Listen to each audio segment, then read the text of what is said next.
The pale stone floor was glowing. Not the mist overhead, not the bioluminescent ceiling that had shown the colors of 73 species for 11,000 years. The floor itself, 300 meters of carved bedrock from a world that no longer existed, now lit from within by something the chamber had never done before. Speaker Illith stood with his ceremonial blade in his hand. He did not remember drawing it. The grip trembled. He did not acknowledge the tremor. Across the chamber, Ambassador Saren Voss sat in the human delegation's chair. She was drinking jasmine tea from a chipped ceramic cup. She did not look up. "The human delegation will comply," Illith said, "or they will be reminded why the council exists." His voice carried. The acoustics of the chamber had been designed for exactly this. A whisper from the lowest tier reached the highest row, 47 meters up. The Vorkai had built their empire on acoustics before they built it on ships. 9 star systems, taken blade first, then vote second. Illith had held this seat for 340 years. He had never drawn his blade in this room. Not once. The vote had been 412 to 3. Saren Voss set her cup down. The chip in the rim caught the light from the glowing floor. She still did not look at him. "I wonder," said a voice from the observer gallery, "if you know why you drew that sword." Keeper Maveth stood at the rail. She was Saruvani, thin, translucent with age, her eyes the color of deep water. Her species had built the chamber's foundation. They held observer status now. They had held it for 6,000 years. Illith's scaled arms folded behind his ceremonial plate. The Vorkai smile showed too many teeth. "The vote is concluded. The record stands." The vote was 412 to 3, Saren said. It was the first time she had spoken since the tally. "The threat is on the record." She picked up her cup again. The tea had gone cold. "I wish I could tell you it ended there. It didn't. Stay close." 3 days earlier, the chamber had not been glowing. The bioluminescent mist showed its usual colors: bronze for Vorkai, deep water blue for Saruvani, the pale gold of Kavani, and the rest. The air smelled of ozone and old iron, the same smell it had carried since before humans had learned to cross their own ocean. Ambassador Saren Voss sat in the same chair, in the same delegation section, drinking from the same chipped cup. The chip had been there for 15 years. She had dropped it on a cargo deck in her grandfather's freighter, back when she was 17, and the outer rim was just a phrase in navigation charts. The cup was ceramic. It did not belong in a chamber of pale stone and ceremonial plate. That was why she brought it. Commander Jorik Tan watched from the observation gallery, 47 meters above the floor. He had not spoken in 3 hours. He was military liaison to the diplomatic corps, which meant he was here to watch and to know what watching looked like. What it looked like today was a woman drinking cold tea while 412 delegates voted to threaten her world. The vote was procedural. That was the word they used. Administrative correction. Earth had refused 47 compliance directives. 47 times the Council had issued orders: restrict your shipping lanes, halt your military construction, submit your registry for review, and 47 times Earth had filed its response in the standard format. The human delegation respectfully declines. Respectfully, always respectfully. The word had become a joke in the delegate lounges, a human joke which meant it was quiet and it did not end. Illith called the vote. The tally flickered across the mist: 412 in favor, 3 opposed, 2 abstentions. The 3 were Saruvani, Kavani, and human. The abstentions did not matter. In 11,000 years, no abstention had ever mattered. "The directive passes," Illith said. "Compliance or correction, 72 hours." He did not say what the correction would be. He did not need to. The hollow minute was on the books, 60 seconds from formal threat registration to full execution. Everyone in the chamber knew the protocol. No one had seen it used in living memory. That was the point of a minute. It was short enough that you did not need to remember it often. Saren Voss stood. She smoothed her jacket, a human gesture, unnecessary, the kind of thing you did when your hands needed a job. She walked to the dais. She stopped 3 meters from Ilith. 3 meters was the protocol distance for formal address. She had measured it once years ago when she was new and thought precision mattered. The vote was 412-3, she said. The threat is on the record. She turned and walked back to her chair. She picked up her cup. The tea was cold now. She drank it anyway. Ilith watched her go. His blade was still in its sheath. He did not know that in 3 days his hand would reach for it without his mind's permission. He did not know that the chamber floor would glow. He knew only that 412 was a large number, and that large numbers had always been enough. The delegates filed out through the 12 great doors. Footsteps echoed in the stone hollow. The Saruvani went first, Mavith leaning on a staff that had been old when the chamber was new. The Kavani delegate paused at his door. He was young, 18 cycles of service, barely more than a child by council standards. His name was Resk. He looked back at the human chair. Saren Voss was still sitting there. She was reading something on a data tablet. It looked like poetry. Resk would remember this later when the floor was glowing and the archive was playing. He would remember that she had been reading poetry while the council threatened her world. He did not speak to her. He left through the great door, and it closed behind him with a sound like a held breath. The human embassy node sat 2 kilometers beneath the chamber. It was the size of a cargo container, which was the joke. The Outer Rim delegation had an office 12 light-years away, wood-paneled, smelling of old paper and wood smoke, and the humans who had saved the council's trade routes 3 times had a box underground. Analyst Petra Yoon sat in that box. She had 47 sticky notes on her console. Each one was a compliance directive Earth had refused. She had arranged them in a spiral, which was not standard procedure, but Petra had stopped caring about standard procedure around Directive 30. Her headphones played rain. Not real rain, synthesized, looped, the sound of a storm on a world she had never visited. She found it helped her think. She found it helped her not think. The console chimed. She looked at the screen. 1 word, green text on black. Resonance. Petra did not move for 4 seconds. She counted them. 1, 2, 3, 4. Then she reached for the comm line and keyed the Outer Rim frequency. Thorn, she said, take the long way. Ambassador Thorn was in his wood-paneled office, 12 light-years distant, reading Yeats. The book was paper. The pages smelled like the smoke from the fireplace he never lit. He closed it carefully, marking his place with a strip of hull metal from a freighter that had not come home. Understood, he said, the long way. He did not ask what the signal meant. He had been briefed once, years ago, in a room with no recording equipment. He had signed nothing. He had been told, if you hear those words, you do not ask questions. You take the long way and you trust that someone else knows the destination. Petra Yoon removed her headphones. The rain stopped. She looked at the 47 sticky notes. Then she began to peel them off one by one and drop them into the recycler. The spiral shrank. Directive 30, Directive 22, Directive 1. When the last note was gone, she opened a secondary channel. Commander Tan, Observation Gallery, how long? Tan's voice came back flat, professional, the voice of a man who had spent 3 hours watching a woman drink cold tea. 47 seconds. Noted, Petra said. She did not say what would happen in 47 seconds. She did not need to. The resonance was not a weapon. It was an architecture. It was the thing you built when you knew that force would fail and patience was all that remained. Back in the chamber, Saren Voss finished her cold tea. She set the cup down. The chip in the rim caught the mist light, and for a moment it looked like a flaw that had become a feature, something broken that had learned to shine. She stood.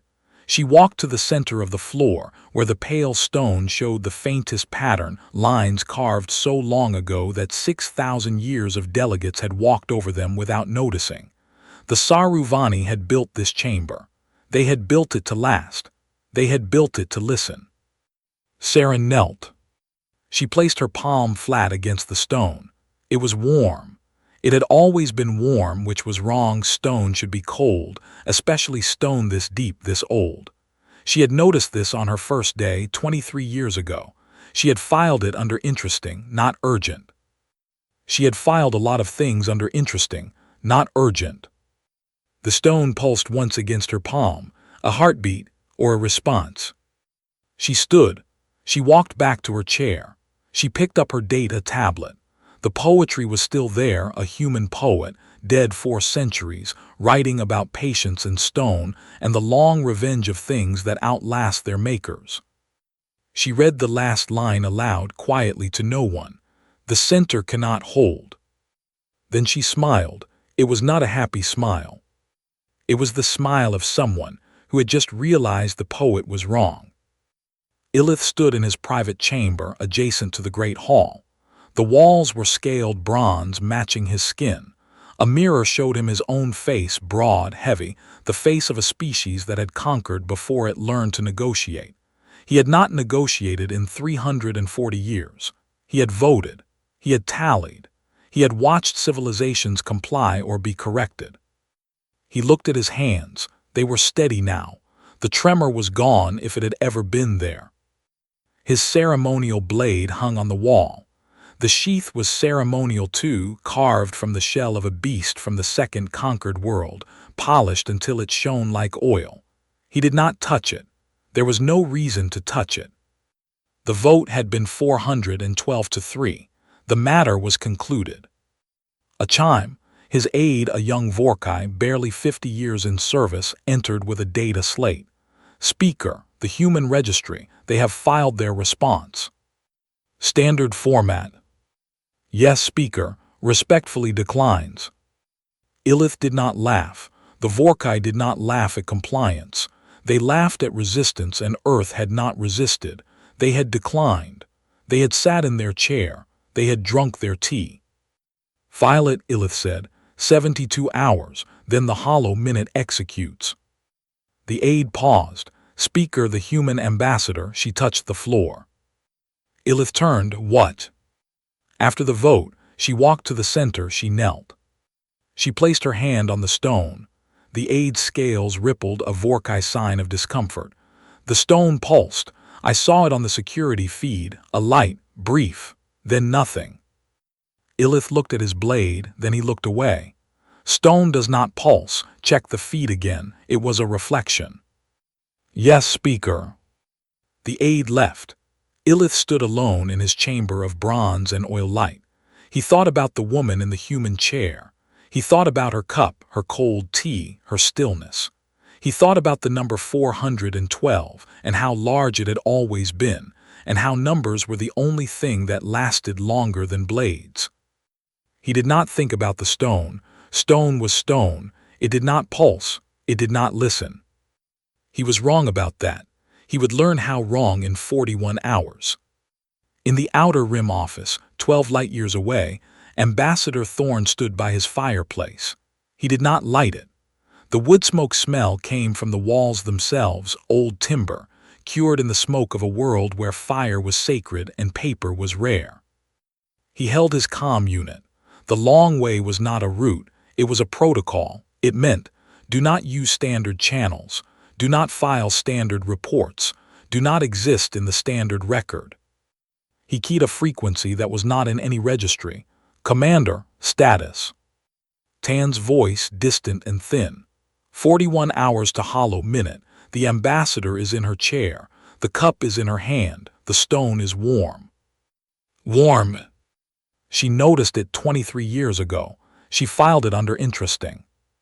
Thorne looked at the strip of hull metal in his book. His grandfather's freighter. Saren's grandfather's freighter. The Outer Rim was full of freighters that had not come home, full of grandchildren who had learned to wait. 41 hours, Thorne said. Tell her the long way is clear. She knows, Tan said. She's known for 23 years. The line went dead. Thorne stood in his office of wood smoke and old paper, holding a book of human poetry, and he thought about patience. He thought about the kind of patience that looked like weakness until the moment it didn't. He opened the book to the marked page. The poet had written about things falling apart, about centers that could not hold, about ceremonies of innocence drowning in blood. Thorne read the last stanza, then he read it again. He wondered if the poet had ever sat in a chamber of pale stone, drinking cold tea, while 412 votes threatened everything he loved. He thought probably not, but he thought the poet would have understood the cup, the chip in the rim, the flaw that outlasted the whole. The chamber was empty now. The mist showed its usual colors. The floor was pale and still, and if you did not know to look, you would not see the faint lines, the pattern that Saren Voss had placed her palm against, the warmth that had pulsed once and then waited. 41 hours remained. The stone was patient. It had been patient for 11,000 years. It had watched civilizations rise and threaten and fall. It had recorded every word spoken in its walls, every vote, every threat, every promise made in the acoustics that carried whispers to the highest row. It was not a weapon, it was a receiver. And in 41 hours, it would receive something that had been building for 23 years, something that looked like silence, something that sounded like a woman drinking cold tea from a chipped ceramic cup, while 412 delegates voted to remind her why they existed. She had not been drinking tea. She had been waiting. 41 hours. Commander Tan checked his chronometer. The numbers were red now, not emergency red, not yet, but the color of something running out.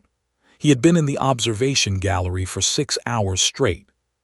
Below, the chamber floor was pale and still. The human chair was empty. Saren Voss had returned to her embassy node 2 kilometers down, where Petra Yoon sat in a box the size of a cargo container, staring at a screen that showed nothing. Tan keyed his private line. Yoon, status. Green, Petra said. Her voice was flat, professional, the voice of someone who had already peeled 47 sticky notes off a console and dropped them into a recycler. All buoys nominal, no anomalous traffic. And the stone. A pause, warm, same as yesterday, same as last year, same as 23 years ago. Tan looked at his hands. They were steady. He was military liaison, which meant he was supposed to be steady. But he thought about the woman who had sat in that chair for 23 years, drinking cold tea from a chipped cup. While the council issued directives, she declined with the same word every time. Respectfully. He thought about what respect looked like when it stopped being polite and started being architecture. 39 hours to hollow minute, he said. Keep the line open. Illith walked the perimeter of the chamber. It was an old habit, a conqueror's habit, checking the walls of a room he had taken. The 12 great doors were sealed for the night cycle, locked with mechanisms that had functioned for 11,000 years without maintenance. The Vorkai did not build things to last. They built things to win, then replaced them with newer things. The stone was different. The Saruvani had carved it from their founding world, a planet that no longer existed except in this floor, these walls, the acoustics that carried whispers to the highest row. Illith had never thought about the Saruvani. They were observers. They watched. They did not vote, did not threaten, did not draw blades in council chambers. He stopped at the center of the floor.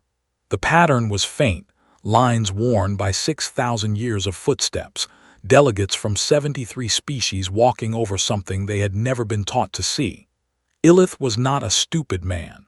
Stupid men did not hold power for 340 years, but he was a man who had learned that power was the ability to not see things. He placed his boot on the pattern. The stone was warm. He removed his boot. The warmth remained faint, like the memory of a pulse. He told himself it was the bioluminescent mist heat from the lights, nothing more. He told himself this 3 times, walking back to his private chamber, and by the 3rd time he almost believed it. His ceremonial blade hung on the wall. He did not look at it. Resk sat in the Cavani delegation quarters, 3 levels above the chamber floor. His room was small. The Cavani had been uplifted by the council 2,000 years ago, granted voting status in exchange for compliance, and their quarters reflected the exchange. Functional, compact, a reminder that gratitude had square footage. He opened his data tablet. The vote record loaded, 412 to 3, the same tally he had watched from his chair. He had voted with the humans. It was his 3rd dissent in 18 cycles of service. The first 2 had been on trade tariffs. This one was different. He pulled up the archive. The Council's threat registry, every formal warning, every compliance directive, every administrative correction authorized in the Chamber's 11,000 years. The interface was standard, the same one every delegate used to research precedent. Resk typed a query. Human compliance directives refused. The screen loaded, 47 entries. He scrolled through them: shipping restrictions, military registry, trade lane concessions, orbital construction permits. Each one declined with the same phrase. Each one filed by the same ambassador, Saren Voss, 23 years of service. He opened the first entry, cycle 11,247, a routine shipping restriction. Earth's outer rim freight lines were causing congestion. The human response. The human delegation respectfully declines. He opened the last entry, yesterday, administrative correction. The human response, not yet filed. The deadline was 72 hours. Resk closed the tablet.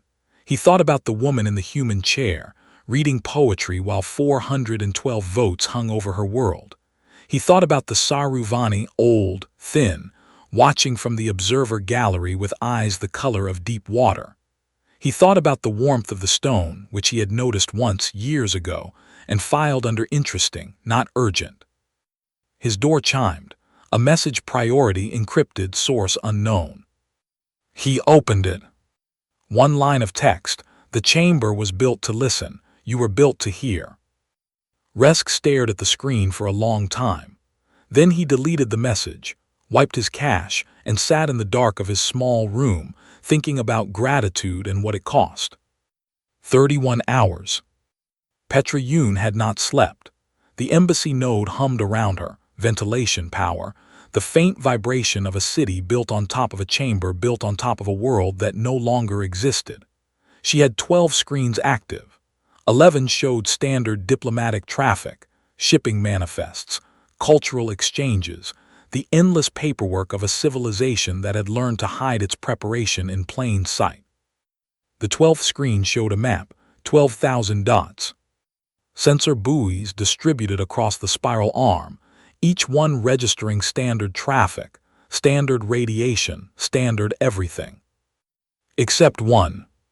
Petra zoomed in. The buoy was in the outer rim near the coordinates of Ambassador Thorne's office. Its readings were normal background radiation, no ships, no signals. But its timestamp was wrong. It was running 3 seconds fast. 3 seconds. She checked the others, all normal, all synchronized, all showing the same time down to the millisecond. Except the one near Thorne. Petra reached for her comm. Commander, we have a variance. Explain. Buoy 794, outer rim, running fast by 3 seconds. She paused. It's not a malfunction, it's a signal. Tan's voice came back slower. What kind of signal?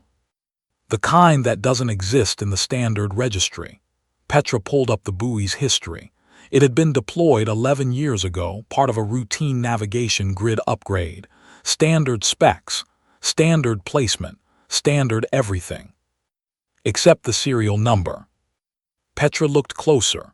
The number was wrong, not wrong mathematically, but wrong procedurally. It didn't match the batch. It didn't match the deployment record. It was a number that had been inserted into the system 23 years ago, filed under interesting, not urgent, and left to wait. The long way, Petra said. It's not a route, it's a network. Ilith received the report in his private chamber. His aide, the young Vorkai with the rippling scales, stood at attention, holding a data slate that trembled slightly in his hands. Speaker, the human shipping lanes, they are active. Active how? All of them, every registered route, every outer rim corridor. The aide's voice cracked. They are running at full capacity, but the cargo manifests are blank, the transponder codes are cycling, and he stopped, swallowed. The military registry, the 12 ships of public record, they have moved. Ilith stood. His ceremonial blade was on the wall, and he did not look at it, but his hand twitched toward the empty space at his hip where a warrior's weapon should hang. Moved where? We don't know, Speaker. They are not on standard tracking. They are not anywhere. Ilith took the slate. The data was there, 12 ships, Earth's public naval presence, the ones they were allowed to keep under Council treaty. Gone, not destroyed, not disabled. Gone. He thought about the woman with the chipped cup. He thought about her stillness, her cold tea, her 23 years of respectfully declining. He thought about the number 412 and how large it had always been, and how for the first time in 340 years it felt small. Find them, he said, before the hollow minute executes. The aide left. Ilith stood alone in his chamber of bronze and oil light, and he looked at his blade for the first time since the vote. It hung on the wall, ceremonial, useless, the shell of a beast from a world he had conquered before this chamber was his. He did not draw it, he only looked. And somewhere, 2 kilometers beneath his feet, a woman was drinking cold tea from a chipped ceramic cup, waiting for a minute that had been building for 23 years. Keeper Maveth walked the observer gallery. She was old, older than the Council's memory, older than the votes that had reduced her species to watchers. Her staff clicked against the stone rail, a sound like a heartbeat slowed down. Below, the chamber was empty. The mist showed its usual colors. The floor was pale and warm, and if you knew to look, you could see the faintest pulse, a rhythm that matched no bioluminescent cycle, no power signature, no known technology. Maveth stopped at the rail. She looked down at the pattern in the center of the floor. The lines were clearer now. They had been worn by 6,000 years of footsteps, but they were not worn away. They were waiting. She spoke to the empty air. You built well, old friend. The air did not answer, but the stone pulsed once, a heartbeat, a response, the same pulse that Saren Voss had felt 23 years ago and filed under interesting, not urgent. Maveth smiled. It was not a Vorkai smile, it did not show too many teeth. It was a Saruvani smile, thin and old and full of patience. They think it is a weapon, she said. They have always thought that. They do not understand that the opposite of a sword is not a shield. The opposite of a sword is a record. She leaned on her staff. Below, the chamber waited. 31 hours remained until the hollow minute. 31 hours until the Council's threat became a formal registration, triggering a protocol that had not been used in living memory. Maveth knew what the protocol did. She had helped write it 6,000 years ago when her species still built things that lasted.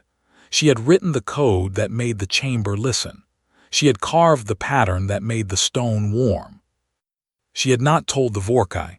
She had not told anyone. Some architectures were meant to wait. 23 hours. Saren Voss sat in her embassy node. The cup was in her hand, the same cup, the same chip, the same cold tea she had been drinking for 15 years. Petra Yoon sat across from her, 12 screens glowing in the small space, the rain headphones hanging around her neck like a talisman. The buoys are active, Petra said. All 12,000, the network is live. Saren nodded. She did not ask for details. She had stopped asking for details years ago when she realized that the details were not the point. The point was the architecture. The point was the waiting. Illith knows, Petra said. He knows the ships are gone. He knows something is wrong. He doesn't know what. He knows fear, Saren said. It was the first time she had used the word. He has not felt it in 340 years. He will mistake it for anger. He will reach for his blade. Will he draw it? Saren looked at her cup. The chip caught the light from the console screens, green and gold. He already has, he just doesn't remember. Petra stared at her. You saw that in the chamber. I saw his hand, Saren said. I saw the tremor. I saw the blade in his grip and the look in his eyes, the look of a man who has won so many times that he has forgotten losing is possible. She set the cup down. He drew it because some part of him knew. Some part of him understood that 412 votes is just a number and numbers do not last. Only records last. Only stone lasts. Only patience lasts longer than both. She stood. She walked to the small viewport, not a real window, just a screen showing the rock face 2 kilometers above the underside of the chamber floor. She placed her palm against it. The rock was cold, not warm like the stone above, just rock. The resonance is not a weapon, she said. Tell me what it is, Petra. Petra swallowed. It's an audit. The chamber records every threat ever made within its walls. Every vote, every directive, every administrative correction. It's all there. 11,000 years of it. And when the hollow minute executes. Transparency. Petra's voice was barely audible. Not destruction. The chamber becomes a screen. It shows everything. Every threat, every vote, every blade drawn in anger. It holds them as witnesses. For 72 hours. No violence. Only watching. Saren turned. Her face was calm, the same calm she had worn for 23 years, the calm that looked like weakness until you realized it was architecture. Illith thinks he has 72 hours to prepare a correction. He has 72 hours to sit in the archive of his own cruelty. She walked back to her chair. She picked up her cup. The tea was cold. She drank it anyway. 23 hours, she said. Tell Thorn to stay on the long way. Tell Tan to keep watching. And tell Resk, she paused.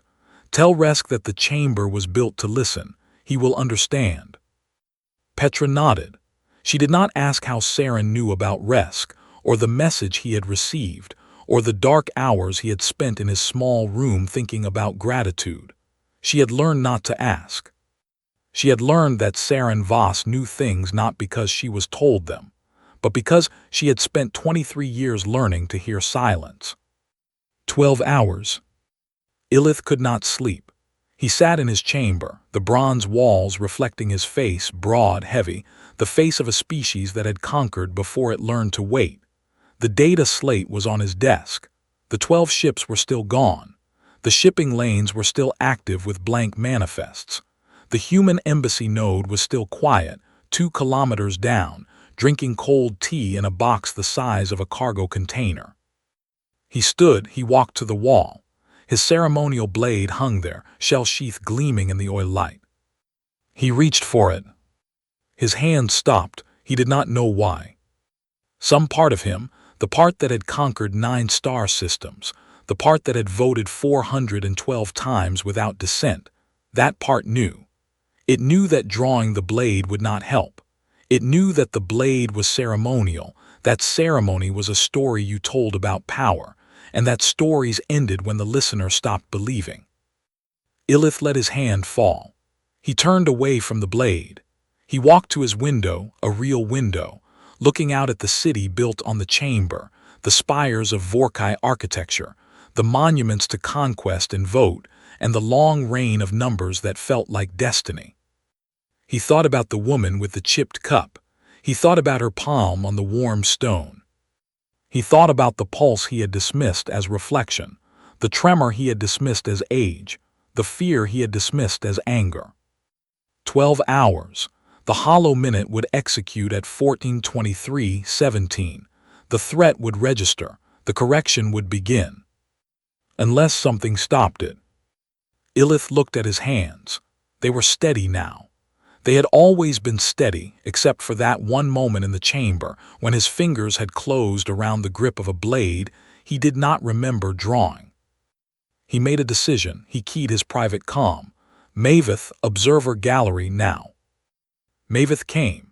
She moved slowly, old bones, old staff, old eyes that had watched civilizations rise and threaten and fall. She stood in Illith's chamber, surrounded by bronze and oil light, and she looked at him with the patience of stone. "You drew your sword," she said. It was not a question. It was a gesture, ceremonial. It was the first time in 340 years. Maveth's voice was thin, dry, the sound of wind through empty halls. "I wonder if you know why."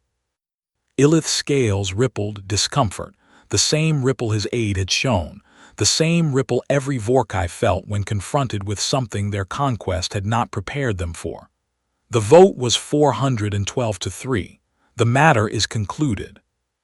The vote was 412-3, Maveth agreed. The threat is on the record. The resonance is now on the record. "I wonder, Speaker, which one will outlast the other." Illith went still. "What do you know, old woman?" Maveth smiled. "I know that the chamber was not built for votes. It was built for voices. I know that stone remembers what flesh forgets. I know that you have 12 hours to decide whether you want to be remembered as a conqueror or as a man who sat in his own archive and wept." She turned. She walked to the door. Her staff clicked against the threshold, a heartbeat, a countdown, the sound of something ending. "One more thing," she said without turning. "The human ambassador, she is not reading poetry, she is reading instructions. She has been reading them for 23 years. The poem she recited, the center cannot hold, it is not a lament. It is a manual. The center cannot hold because the center was never meant to hold. It was meant to open." She left. The door closed. Illith stood alone in his chamber, surrounded by bronze and oil light, and the ceremonial blade of a conqueror who had forgotten that conquest was just another word for counting. He looked at the chronometer, 12 hours, then the minute, then the hour, then the 72 hours that would change everything. He did not know that the floor was already glowing. He did not know that the stone was already singing. He did not know that 3 kilometers beneath his feet, 12,000 sensor buoys were pulsing in rhythm, and that the rhythm was the sound of a record beginning to play. He only knew fear. And for the first time in 340 years, he did not mistake it for anger. 6 hours. The chamber was empty. The mist showed its usual colors, bronze, deep-water blue, pale gold. But the floor was warmer now. The pattern was clearer. The lines that had been worn by 6,000 years of footsteps were glowing faintly, the color of Earth's sky, the pale blue of a world that had learned to wait. Saren Voss stood at the center. She was alone. Petra was in the embassy node, monitoring. Tan was in the observation gallery, watching. Thorn was on the long way, 12 light-years distant, wood smoke and old paper and a book of poetry that was not poetry. She knelt. She placed her palm on the stone. It was warm, warmer than it had been 23 years ago, warmer than it had been yesterday, warm as skin, warm as breath, warm as a heartbeat that had been waiting for 11,000 years to be felt. The stone pulsed. This time she did not file it under interesting, not urgent. This time she held her palm flat and felt the rhythm, the resonance, the audit, the architecture of patience that outlasted power. 11,000 years, she said to the empty chamber. You have been waiting longer than my species has existed. You have watched civilizations rise and threaten and fall. You have recorded every word, every vote, every blade drawn in anger. And now. She paused. The stone pulsed again. The mist overhead flickered, not the usual colors, but something new. Something pale, something blue. And now, she said, they will learn what silence sounds like when it finally speaks. She stood. She walked back to her chair. She picked up her cup.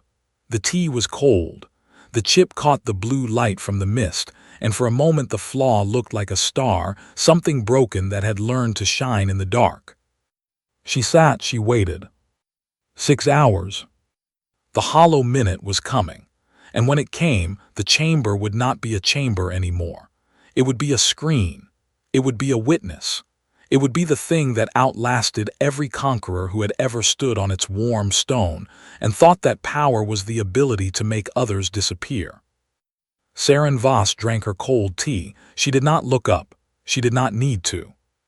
The floor was glowing, and the stone was singing, and somewhere in the dark of the observer gallery, a commander was watching, and somewhere in the outer rim, an ambassador was walking the long way home, and somewhere in a small room 3 levels up, a young Kavani delegate was sitting in the dark, thinking about gratitude and what it cost, and what it might be worth when the archive finally opened. The vote was 412-3.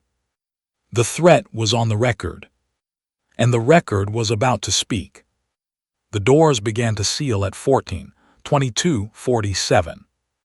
Not the 12 great doors, those had been closed since the night cycle. The seal was something older, something in the stone itself.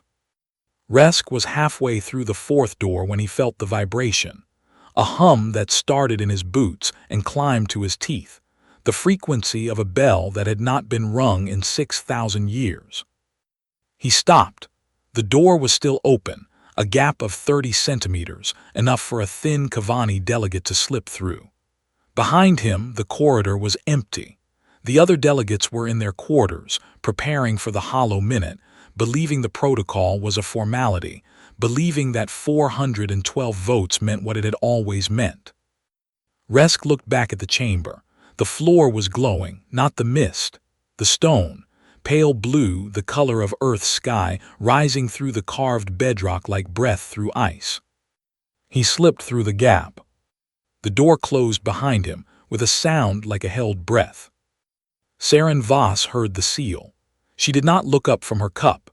The tea was gone, had been gone for hours, but she held the cup anyway, her fingers wrapped around the ceramic, feeling the chip in the rim like a braille message from her grandfather's freighter. The chamber was different now. The acoustics had changed. Before, a whisper from the lowest tier reached the highest row. Now a whisper from anywhere reached everywhere. The stone was singing, not audible, not exactly, but present, the way warmth is present before you name it. Petra's voice crackled through the embassy comm. Ambassador, the buoys, they're all showing the same variance, 3 seconds fast, every single one. Synchronized, Saren said. Yes. And Petra stopped, her breath caught. The outer rim office, Thorn, his signal just went dark. Saren's fingers tightened on the cup, the chip pressed into her palm. Dark how? Not dead, not missing, just not there, like he stepped off the network entirely. Petra's voice was flat, but Saren could hear the strain underneath, the sound of a woman who had peeled 47 sticky notes off a console and was now watching the last one dissolve. The long way. It's not a route, it's not even a network, it's a removal. He's been removed from the record. Saren set the cup down. The chip caught the blue light from the floor. Good, she said. Good, Ambassador, we don't know where he is. We don't know if he's where he needs to be, Saren said. The long way was never about distance. It was about documentation. Thorn is not in the record anymore, which means when the record plays, he will be the only one watching from outside. She stood. The floor was warm through her boots. The pattern was clear now, lines she had traced with her palm 23 years ago, lines that had been worn by 6,000 years of footsteps but never worn away. Petra, leave the node, come to the chamber, bring nothing, record nothing, be nothing in the system for the next 20 minutes. Why? Because in 20 minutes, Saren said, the system will be the only thing that exists, and you do not want to exist inside it when it turns inside out. Illith ran. He had not run in 340 years. Conquerors did not run, they strode, they marched, they processed through corridors while aides scrambled to keep pace. But the vibration in the stone had reached his private chamber, shaking the bronze walls, rattling the ceremonial blade in its shell sheath, and something older than protocol told his legs to move. He reached the chamber doors. They were sealed. Not locked, sealed. The stone had flowed into the gaps, the same pale bedrock that had been carved 11,000 years ago now moving like liquid, like memory, like the slow revenge of things that outlast their makers. He pressed his palms against the stone. It was warm. It pulsed against his skin, a heartbeat, a rhythm, the same pulse that Saren Voss had felt 23 years ago and he had dismissed as reflection. "Open," he said, his voice cracked. "I am the speaker, I command you to open." The stone did not open. The stone had never listened to commands. It listened to voices. It listened to threats.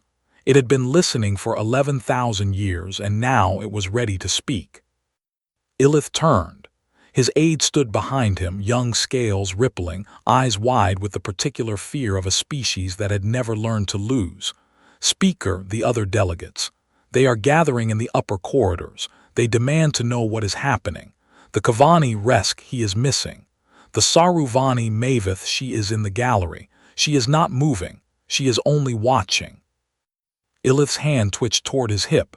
The blade was not there. It was in his private chamber, hanging on a wall of bronze, useless, ceremonial, the shell of a beast from a world he had conquered before he learned to wait. "Get me a cutting torch," he said. "A plasma cutter, anything." "Speaker, the stone, it is not." "Anything." The aide ran. Illith pressed his forehead against the warm stone and felt, for the first time in 340 years, the shape of a record that did not care about his vote. 1423:00. Petra Yoon reached the observation gallery. Tan was there, standing at the rail, looking down at the chamber floor with an expression she had never seen on his face. Not fear, not exactly, but the absence of the professional mask he had worn for 3 hours, then 6, then 23 years. "It's glowing," he said. He did not look at her. The whole floor, 300 meters, the pattern Petra, the pattern is not worn, it was never worn, it was hidden. She joined him at the rail. Below the chamber was a bowl of pale blue light. The mist overhead had changed, not the colors of 73 species, but a single color, earth sky, filling the bioluminescent canopy with the light of a world that had learned to wait. And in the center, Saren Voss stood with her hands at her sides. She was not moving. She was not speaking. She was only standing, looking up at the gallery, looking through the gallery, looking at something that was not yet visible but was about to be. "Where is Illith?" Petra asked. "Outside the doors." Pounding on stone that is older than his species' written language. Tan's voice was quiet. "He knows, Petra. He knows what is coming. He just doesn't know what it is." "None of us know what it is. We only know what it isn't." "What is it not?" Petra looked at the glowing floor. She thought about the 47 sticky notes in the recycler. She thought about the buoy running 3 seconds fast, the signal going dark, the long way that was not a route but a removal. "It is not a weapon," she said. "It is not a defense. It is not something you use. It is something you witness." 1423:10. Resk stood at the edge of the chamber floor. He had not been able to reach the human chair. The pattern was glowing too brightly, the lines too sharp, and he was afraid, honestly afraid, in a way that his 18 cycles of service had not prepared him for. He was Kavani, uplifted, grateful. 2,000 years of compliance for technology, of voting with the majority, of learning that survival meant saying yes before the question was finished. He looked at Saren Voss. She stood 3 meters from the center of the pattern, the same distance she had stopped from Illith 3 days ago, the same distance she had maintained for 23 years. Protocol distance, the space between threat and response. She turned, she saw him. Her face was calm, the same calm she had worn while reading poetry, while drinking cold tea, while 412 votes hung over her world. Resk, she said. It was not a question. She knew his name. She had known it for 18 cycles, filed under interesting, not urgent, along with the warmth of the stone and the chip in her cup. You sent me a message, he said, his voice cracked. The chamber was built to listen. I was built to hear. I did not send it, she said. The chamber sent it. I only knew you would be the one to receive it. Why me? Saren smiled. It was not a happy smile. It was the smile of someone who had spent 23 years learning the difference between a threat and a promise. Because you voted no 3 times. The first 2 were tariffs. The third was my world. You did not know me. You did not owe me. You only knew that gratitude should not cost everything. She turned back to the center of the pattern. The glow was brighter now. The stone was singing, audible now, a note that vibrated in Resk's chest, in his teeth, in the place where he had filed his fear under interesting, not urgent. Stay, she said, or go. The record will play regardless, but if you stay, she paused. The chip in her cup caught the light. If you stay, you will learn what your uplift cost, not in numbers, in voices. The chamber remembers every threat ever made within its walls, including the one that made your species grateful. Resk went still. He thought about the archive he had searched, the 47 human compliance directives, the votes, the administrative corrections that had shaped his civilization's gratitude. He thought about what else might be in that archive. What threats had been made in this chamber before the Kavani were uplifted? What promises had been broken? What gratitude had been manufactured? He stayed. 14:23:15. Illith heard the singing through the sealed doors. He had stopped pounding. His fists were bruised, scaled skin cracked, bronze blood smearing the pale stone that did not care about his pain. His aid had not returned. The corridor behind him was filling with delegates, Vorkai, others, the ones who had voted yes, the ones who had never thought to ask what the vote cost. Maveth stood at the far end of the corridor. She had not come through the doors. She had come through the walls, or seemed to, her thin form passing through gaps that should not have existed, her staff clicking against stone that should have been solid. You cannot open them, she said. No one can, not you, not her, not the architects who carved them. The doors open when the record is finished, not before. Illith turned. His scales were dull fear, the real kind, not anger, not anymore. What is the record? What will it show? Maveth leaned on her staff. Her eyes were the color of deep water and they held something that looked like pity. It will show everything, every threat, every vote, every blade drawn in anger. Every administrative correction that was not administrative and not corrective. 11,000 years speaker. 11,000 years of the council speaking, and the chamber listening, and the stone waiting. Waiting for what? For someone to ask it to speak. She looked at the sealed doors. The blue light was bleeding through the gaps now, pale as Earth's sky. She asked. 23 years ago she knelt and placed her palm on the stone and asked, not with words, with patience, with stillness, with the willingness to wait longer than empires. Illith's hand went to his hip. The blade was not there. He remembered suddenly that he had drawn it 3 days ago. He remembered the tremor. He remembered dismissing it as age, as ceremony, as the reflex of a conqueror who had forgotten that swords were not the only things that cut. The hollow minute, he said. It executes at 14:23:17. It is a protocol, a formality. It is a trigger, Maveth said. Not for destruction, for transparency. The minute the threat registers, the resonance begins. The chamber becomes a screen, the archive plays, and everyone inside, she gestured at the sealed doors, the delegates pressing behind him, the whole weight of an institution that had thought power was the ability to make others disappear. Everyone inside becomes a witness for 72 hours. No violence, only watching, only listening, only the long, slow reckoning of stone. Illith went to his knees, not dramatically, not ceremonially. His legs simply stopped holding him, and he knelt on the warm stone of a corridor built by a species he had reduced to observers, and he understood, finally, what the opposite of a sword was. "The vote," he whispered. 412 to 3, it will be there, everyone will see it. "Yes." "My blade, the tremor, it will be there." "Yes." And her, he stopped. He could not say her name. "The tea, the cup, the 23 years, will that be there too?" Mavis looked at him.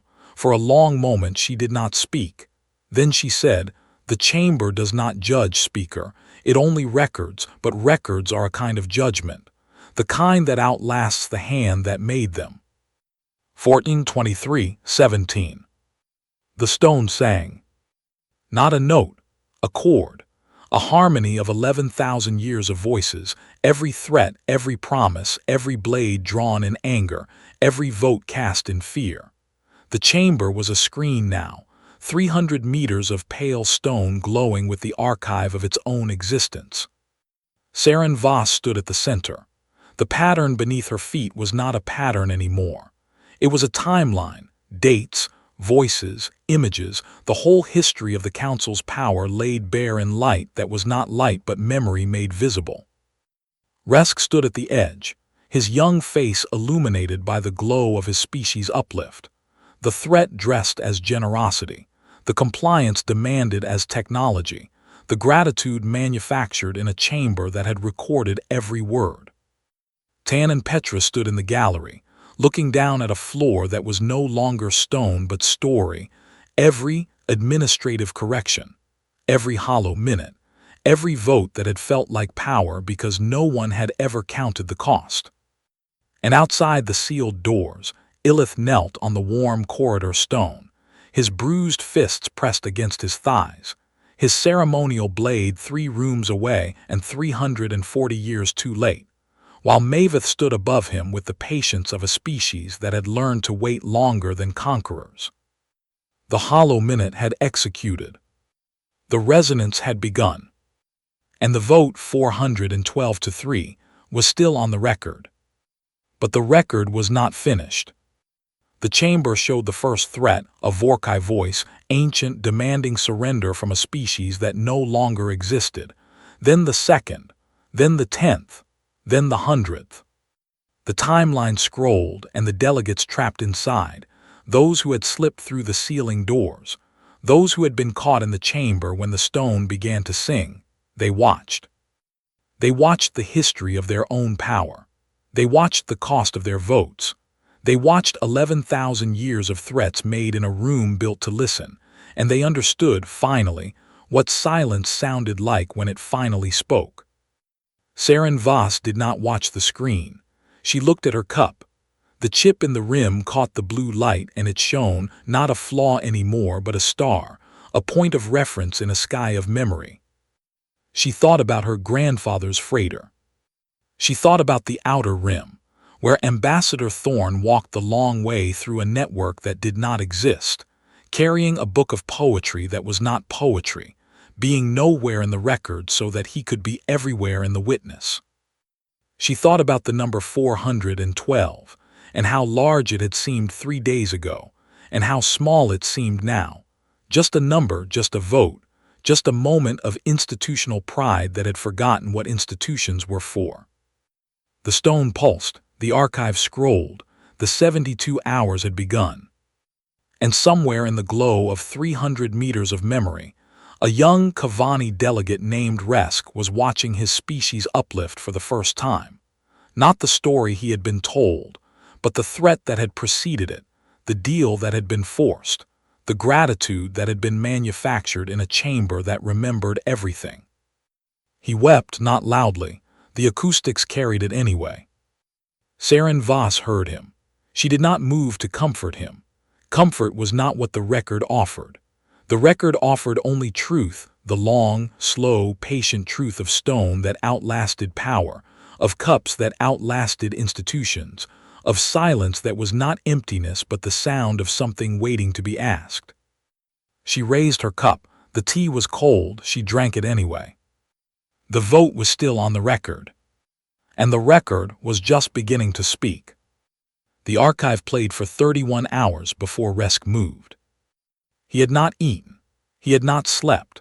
The chamber provided nothing, no seats, no water, no relief from the blue light that filled every corner with 11,000 years of recorded threat. The other delegates sat or stood or knelt according to their species' endurance, but Resk remained where he had been, at the edge of the pattern, watching his civilization's history unfold in light that was not light but memory.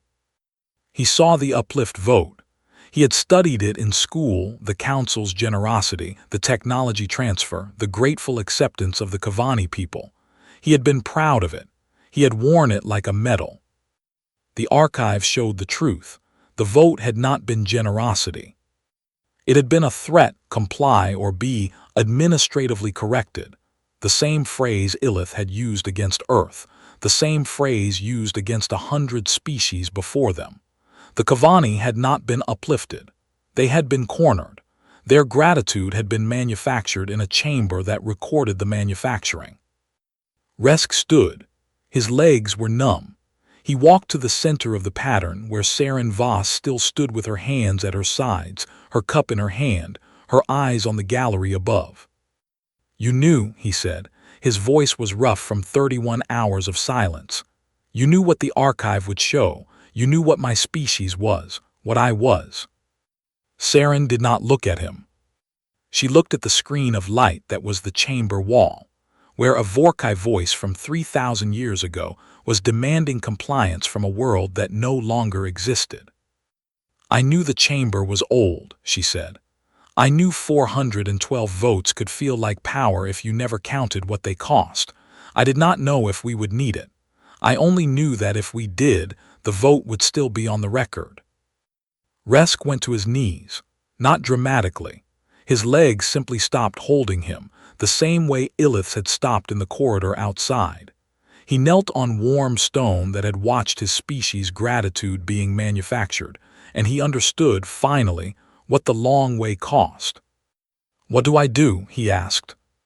Saren looked at him. For the first time in 31 hours, her calm broke, not into sadness, not into triumph, but into something that looked like recognition. She saw him. She had always seen him. The 18 cycles of service, the 3 dissenting votes, the message he had received and deleted in the dark of his small room. "You stay," she said, "or you go. The record does not need witnesses to validate it, it only needs them to see it. What you do with the seeing," she paused. The chip in her cup caught the blue light. "That is not my choice. It was never my choice. I only built the architecture. You must decide if you want to live inside it." Resk looked at the archive.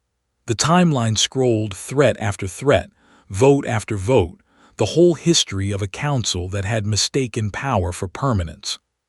He thought about his small room, his gratitude, his compliance. He thought about the message he had deleted. The chamber was built to listen. You were built to hear. He stayed. Illith had not moved from the corridor floor. The sealed doors still glowed. The delegates behind him had stopped demanding answers.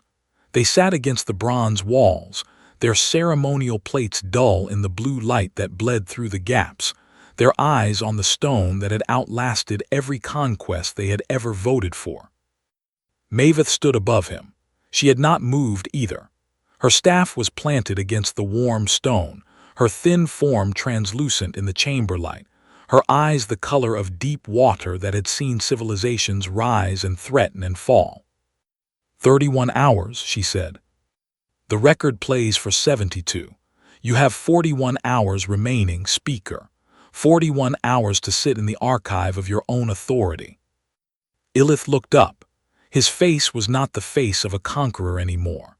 The broad lines had softened, not with age, but with the particular erosion of a man who had spent 31 hours watching himself threaten a world that had outweighed him. "I drew my blade," he said. 3 days ago, I did not know I drew it. I told myself it was ceremonial. I told myself it was reflex. But the chamber recorded it. The chamber records everything." "Yes." "And the tremor, the grip, you saw it." "I saw it," Maveth said. "I have seen it before in other speakers, other conquerors, other men who reached for steel when they felt stone beginning to warm beneath their feet. Illith's hand went to his hip. The blade was not there. It was 3 rooms away, hanging on a wall of bronze, the shell of a beast from a world he had conquered before he learned that conquest was just another word for counting. "What happens after?" he asked. "When the 72 hours end, when the doors open, what happens to the council?" Maveth smiled. It was a Saruvani smile, thin, old, full of patience. "The council will not exist in the same form. Some will call it annihilation. She calls it transparency." Illith stopped. He could not say her name. He had never said her name. She had been the human ambassador for 23 years, a category, a delegation, a vote to be tallied. He had never asked what she drank, what she read, what she had filed under interesting, not urgent. "Saren Voss," Maveth said. "She is drinking jasmine tea from a chipped ceramic cup. She has been drinking it for 31 hours. The tea is cold. The cup has not changed. Do you understand what that means?" Illith shook his head. He did not understand. He had spent 340 years understanding power, and he had never learned to understand stillness. "It means," Maveth said, "that the flaw outlasts the institution. The chip in her cup was there before the council threatened her world. It will be there after the council is finished threatening anyone. She does not need the council to be gone to be whole. She only needs the record to show what the council was." Illith looked at the sealed doors. The blue light pulsed, a heartbeat, a rhythm, the same pulse that had warmed the stone for 11,000 years while speakers came and went and threatened and fell. "I want to see it," he said. "The archive, my record. I want to see what the chamber saw." Maveth leaned on her staff. "You are seeing it, the light through the doors, that is the archive. Your voice is in there, your votes, your blade, your tremor. Everything you did in this chamber from your first day to your last is playing on those walls. You do not need to enter to witness. You only need to stop looking away." Illith turned his face to the light. The blue glow filled his eyes, not Earth's sky, not anymore, but the color of every threat he had ever made, every vote he had ever cast, every moment he had mistaken a large number for destiny. He wept not loudly. The stone carried it anyway. 41 hours later, the doors opened. Not all at once. The stone flowed back into itself, the gaps widening slowly, the pale bedrock returning to its carved shape with the patience of something that had never been in a hurry. The delegates in the corridor stood. They looked at each other, Vorkai, others, the ones who had voted yes, the ones who had never thought to ask what the vote cost. Illith did not stand.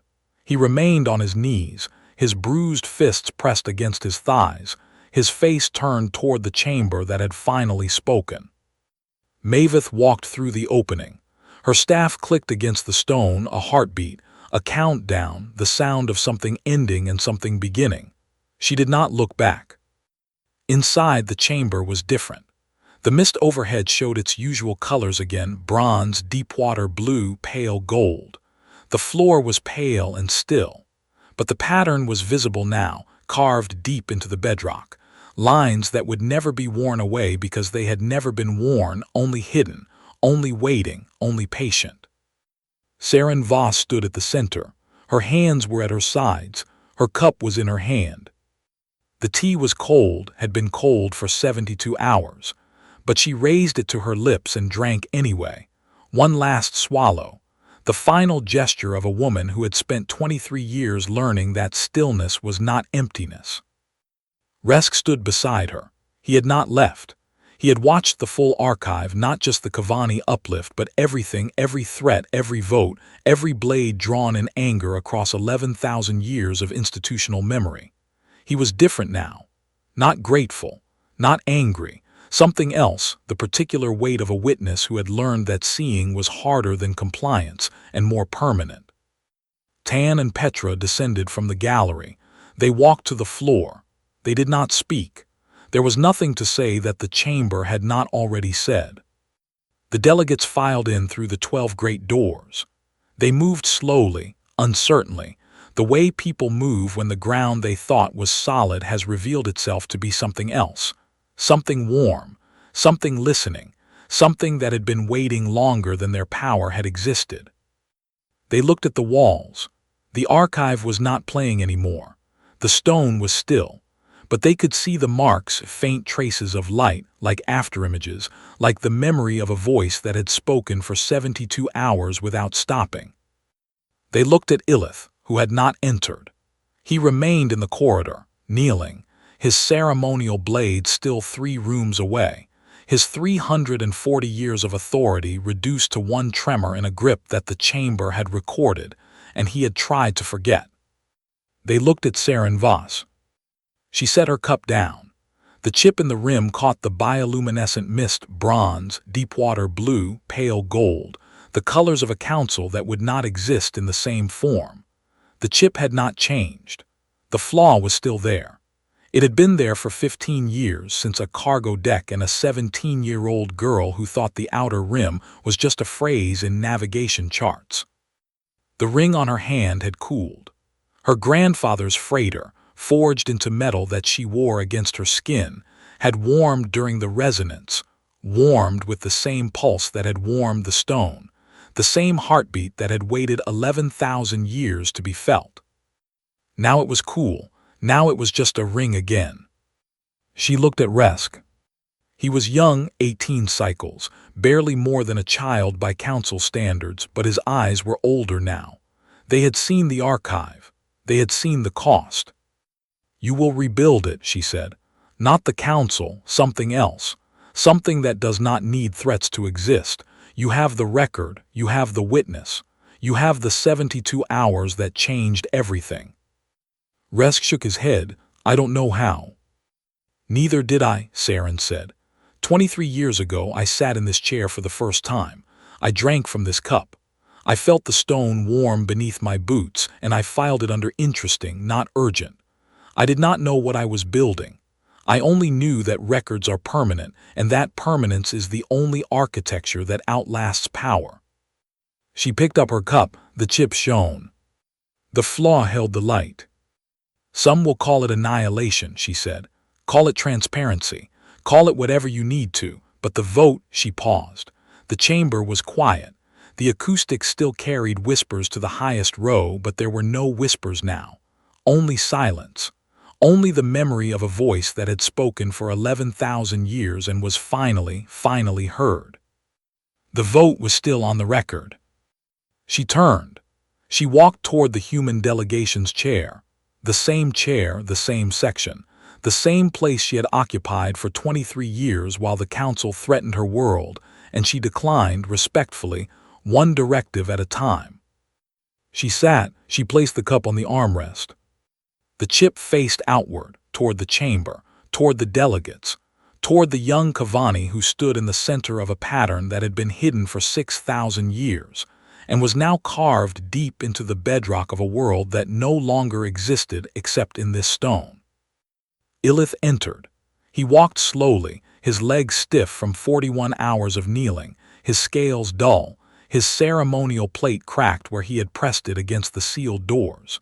He stopped 3 meters from Saren's chair, the protocol distance for formal address. He had measured it once long ago, when he was new and thought precision mattered. He did not speak.